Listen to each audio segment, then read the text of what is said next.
So this video is going to kind of just fill in a few last bits and pieces for this unit, talking about some other properties of the elements. So the first thing to talk about is the charges on ions and how we can predict this from the periodic table.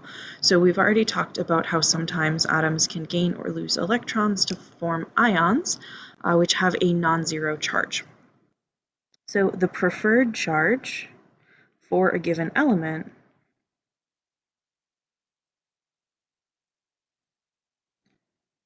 can be predicted by the family on the periodic table for most of the main group elements.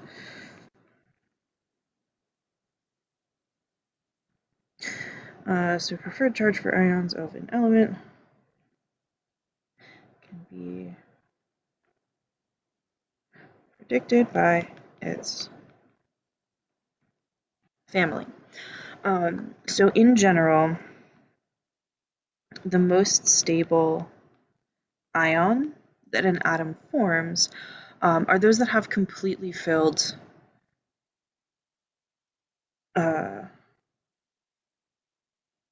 valence shells. Sorry.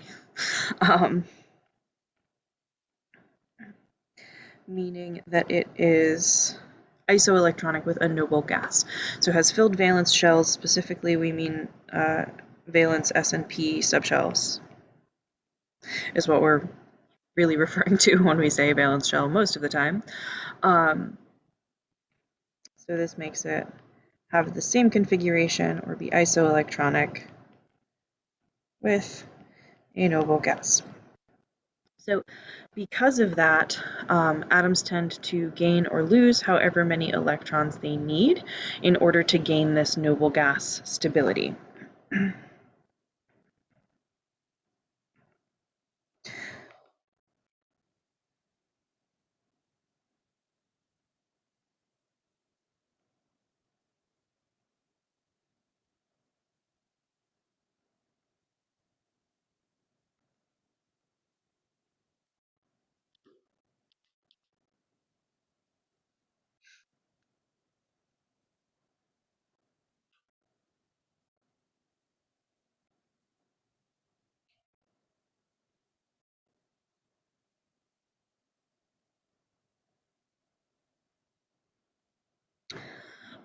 So they're going to essentially try and change by as few electrons as possible. So if they can lose a couple electrons or gain a whole bunch of electrons, losing is going to be easier to get to that noble gas configuration. So we can predict the charges on ions by their position on the periodic table because of this, because elements in the same family have the same arrangement of valence electrons, just in a different shell. We see these patterns. So depending on where on the periodic table we are, for instance, if we think about the halogens, they're right next to the noble gases. So this is just kind of a same generic representation of the periodic table I've been using. This would be the halogen family. They have an S2P5 configuration in their valence shell, regardless of which shell it is. If they gain just one more electron, they become like a noble gas, or they become isoelectronic with a noble gas. So by gaining that one electron, they gain that noble gas stability, or that filled valence shell, that makes them more stable. So when they form ions, they tend to form a -1 charge.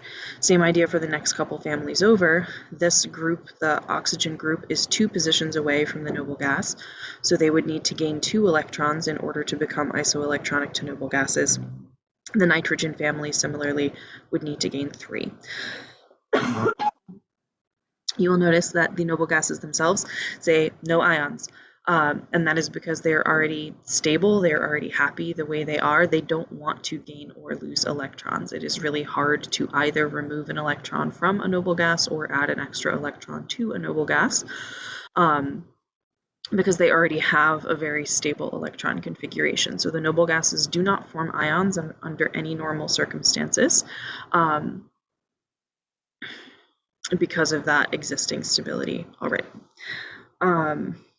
As we get past here, the next group you might expect would generally do -4, but 4 is a lot of electrons to gain or lose.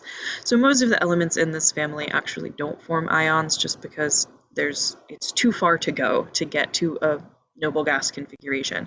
So the top couple elements don't form ions under normal circumstances. The ones down the bottom, however, do sometimes form cations. So at this point is where it's becoming easier to lose electrons instead of gain. So these ones tend to form +2 or +4 cations. The +4 is the one that makes sense with the noble gas idea, the noble gas configuration. Don't worry about why they can also form +2 right now. Just be aware that these ones are a little weird and can have multiple options.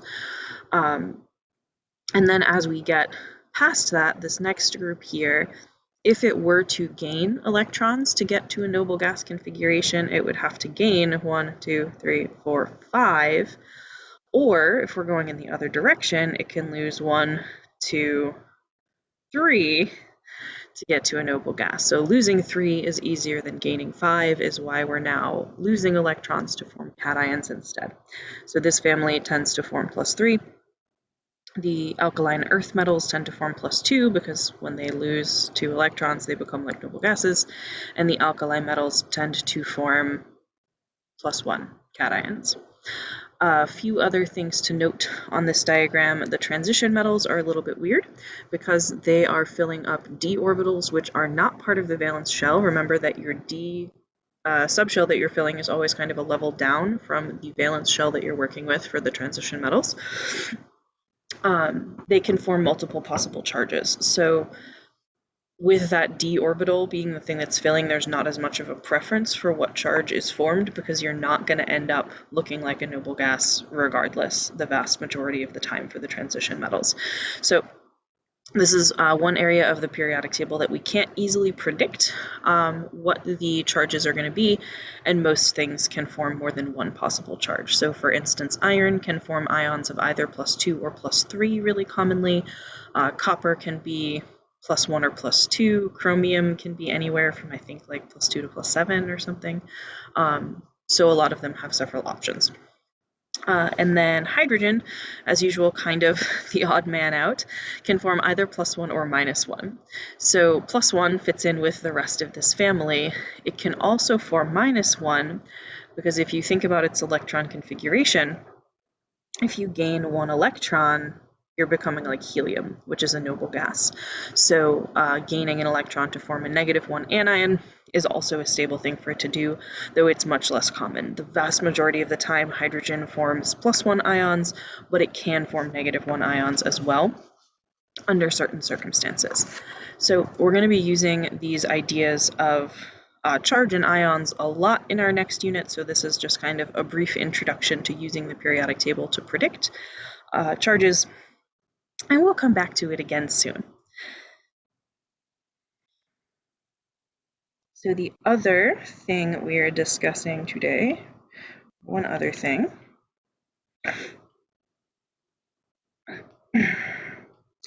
is what we refer to as the standard states of elements. So what we mean by the phrase standard state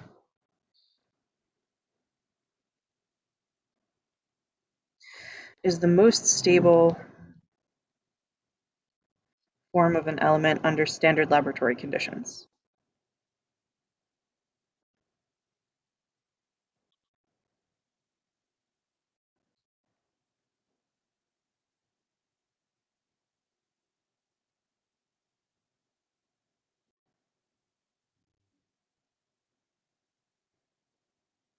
And standard laboratory conditions is just like a typical room temperature and a normal atmospheric pressure.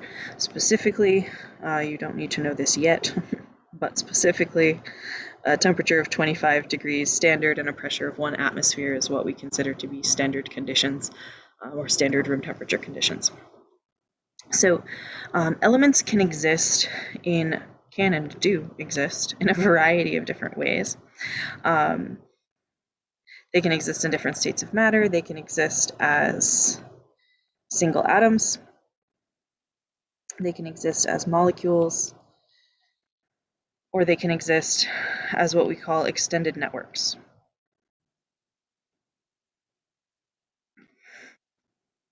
So single atom is exactly what you think it is just each atom is independent and is not chemically connected to any other atom.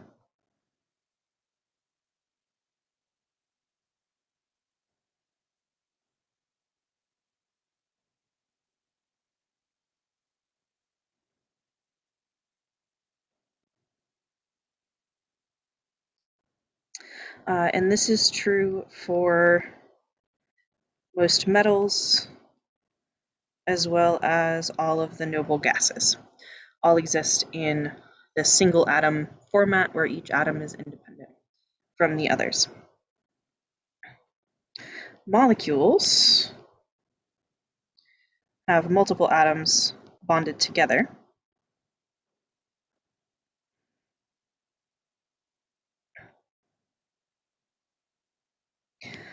And there are various types of molecules, like different numbers of atoms that can be bonded together, but the most common ones that you'll see are the diatomic elements.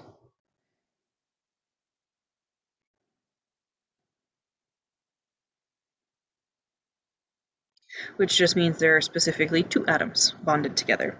So there are 7 diatomic elements that you should be aware of, that when they exist as a pure element, they exist as a diatomic molecule.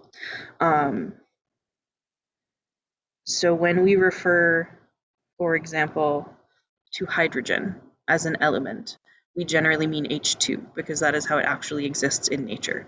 H on its own, you can have one H by itself as part of a compound, as part of some other chemical, but one H does not exist just independently on its own. It always comes in pairs.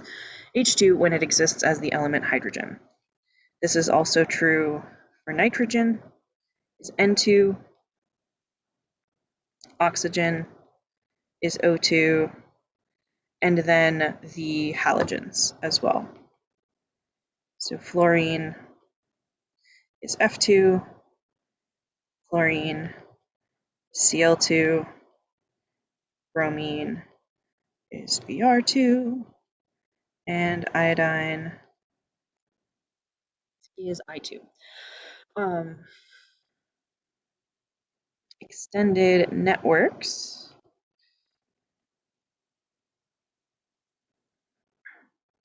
are lots and lots of atoms in a repeating pattern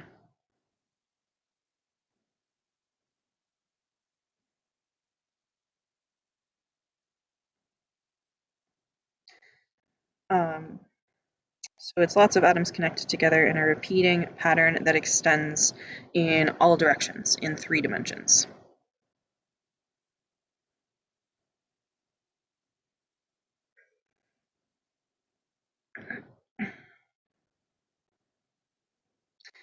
So some of the most common examples of extended networks are silicon exists as an extended network, and carbon often exists as an extended network.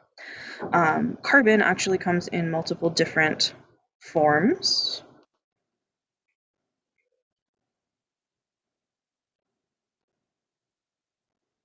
And these are known as allotropes. So allotropes are different ways that atoms of the same element can be arranged that end up giving it different properties. So graphite, which is what we use in pencil leads, is considered the standard state. Diamond is also pure carbon. The only difference between diamond and graphite is that the atoms are connected differently. In graphite, the atoms are kind of connected in sheets that slide past each other relatively easily, which is why as you write with a pencil, what is literally happening is that like sheets of carbon are sliding off of the tip of your pencil and being left behind on the paper. In diamond, the structure is much more 3-dimensional, that the atoms are really connected in all directions, which is what gives diamond its incredible strength. There are a few other ones as well. But these are the two important ones. Some of the other ones are Buckminster fullerene, sometimes known as buckyballs, which is literally spheres of carbon atoms. Carbon nanotubes and graphene are also more modern allotropes of carbon that scientists have been working on lately for various applications. But graphite and diamond are the two familiar ones and the two most important ones to kind of be familiar with. And so in addition to how the atoms are actually connected, single atom versus molecule versus extended network, the standard state also encompasses the state of matter of your elements. So most elements are solid under standard conditions.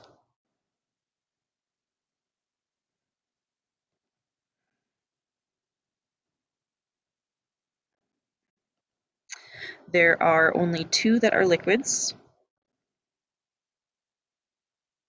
and those are bromine and mercury. Mercury, yep, spelled that right. And there are a handful of gases. All of the noble gases, as the name suggests, are in fact gases, and most of the other ones are things that you would recognize as being a gas anyways. So hydrogen, nitrogen,